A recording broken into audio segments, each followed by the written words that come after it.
শুভ সকাল বন্ধুরা, মেঘার পরিবারের আরও একটি নতুন ব্লগে তোমাদের সকলকে সুস্বাগতম। আজ একটু সকাল সকাল উঠেছি, 6টা মতো বাজে, কারণ যা গরম পড়েছে বেশিক্ষণ আর শুয়ে থাকতে পারলাম না। সকালের আকাশটা দেখে মনটা কিন্তু বেশ ভালো হয়ে গেল।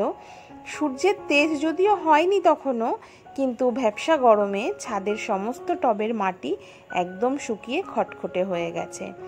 সত্যি কথা বলতে এই ছাদের গাছগুলোর পেছনে যতটা যত্ন করা দরকার আমরা সময়ের অভাবে অতটা যত্ন করে উঠতে পারছি না। তারপরেও সামান্য যত্নে আর অনেকটা ভালোবাসায় গাছ কিন্তু আমাদের অনেক মন ভালো করা ফুল দিচ্ছে। সকাল সকাল আজকে চলে এসেছি রান্নাঘরে, কারণ ইচ্ছে আছে 9টার মধ্যে যদি রান্নাবান্নার কাজটা মিটিয়ে ফেলতে পারি তারপরে একটু বাইরে যাব। সেই কারণেই আজকে করছি সকালে উচ্ছে আলু ভাজা করব। তো উচ্ছে আর আলুগুলোকে কেটে নিচ্ছি।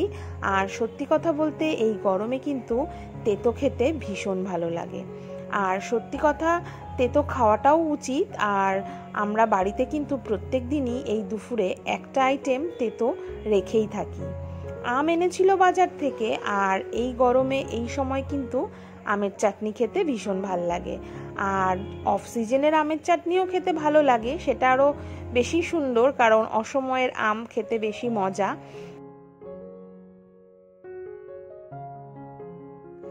গল্প করতে করতে আমগুলোও কিন্তু কাটা হয়ে গেল। আর সত্যি কথা বলতে ভিডিও করাটা এখন যেন একটা নেশার মতো হয়ে গেছে।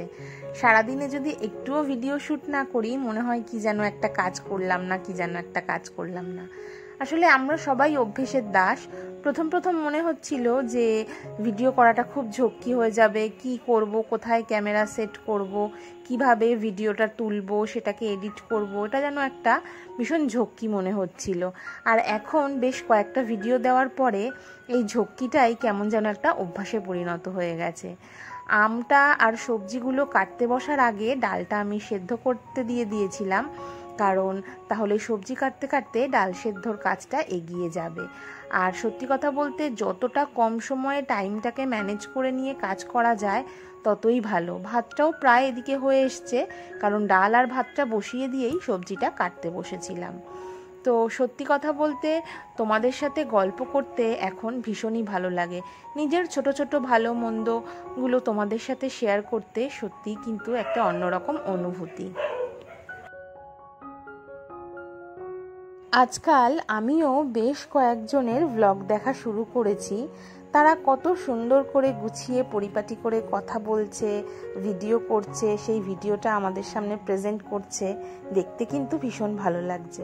2-1জনকে কমেন্টও করেছি, তারাও কিন্তু সেই কমেন্টের খুব সুন্দর রিপ্লাইও দিয়েছে। আর দেখো, এদিকে গরম পড়েছে বলে না গুঁড়ো মশলাটা খাওয়া কিছুদিনের জন্য বন্ধ রেখেছি। তো সেই কারণেই গোটা জিরে, ধনে, আদা, শুকনো লঙ্কা এগুলো মিক্সিতে একটু পেস্ট করে নিয়ে সয়াবিনটা রান্না করব, কারণ বাটা মশলা খাওয়াটা এই গরমে মনে হয় গুঁড়ো মশলার থেকে অনেক ভালো। উচ্ছে আলুগুলো একটু কড়া করে ভেজে নিচ্ছি, কারণ একটু হালকা করে যদি ভাজি আমার বর খেতে চায় না, ও একটু কড়া করে ভাজাটা খাওয়া পছন্দ করে, তো ওর মন রাখতেই একটু কড়া করে ভেজে নিয়েছিলাম। আর এদিকে ডালটা আমি কালো জিরে আর শুকনো লঙ্কা দিয়ে ফোড়ন দিলাম। সত্যি কথা বলতে নিরামিষ দিনে আমরা মুগ ডালটাই বেশিরভাগ খাই, কিন্তু এই গরমে মুগ ডাল আর মোটেই খেতে ইচ্ছে করছে না। মনে হচ্ছে ডালের পাতে মানে একটা লেবুর টুকরো আর একদম হালকা মসুর ডাল, দুপুরবেলা যেন এতেই শান্তি। ডালটা আমার হয়ে গেছে, নামিয়ে নিলাম। এরপরে চলে যাব সয়াবিনগুলো রান্না করতে। সয়াবিনটা না গল্প করতে করতে আমি আগে থেকেই একটুখানি সেদ্ধ করে রেখেছিলাম। আর সামান্য একটু তেল দিয়ে সেদ্ধ করে রাখা আলু আর সয়াবিনটাকে একটু নেড়ে নিচ্ছি। তাহলে কি হয়, কাঁচা যে গন্ধটা থাকে না সেইটা আর বেরোয় না, খেতে কিন্তু বেশ স্বাদ লাগে। মোটামুটি 1-1.5 মিনিট মতো একটুখানি ভেজে নিয়ে তারপর কিন্তু আমি তুলে দিচ্ছি।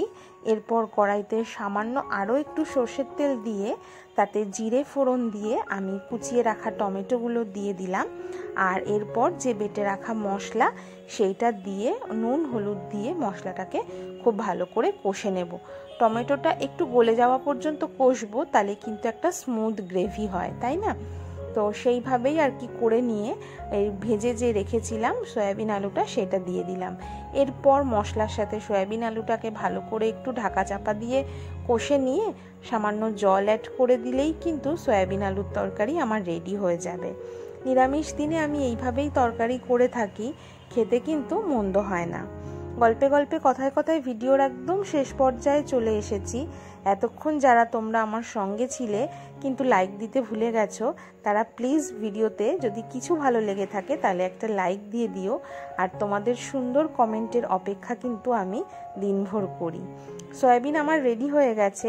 আর আজ না বিকালের দিকে কোনো ভিডিও শ্যুট করতে পারিনি, যেহেতু একটু বাড়ির বাইরে বেরিয়েছিলাম। আর এখন না বাড়ির বাইরে বেরিয়ে না ভিডিও করতে ঠিক যেন স্বাচ্ছন্দ্য বোধ করছি না। তো কটা দিন যাক, নিশ্চয়ই বাইরের সব কিছুও তোমাদের সাথে শেয়ার করব। আজ আসি, পরবর্তী ভিডিওতে দেখা হচ্ছে।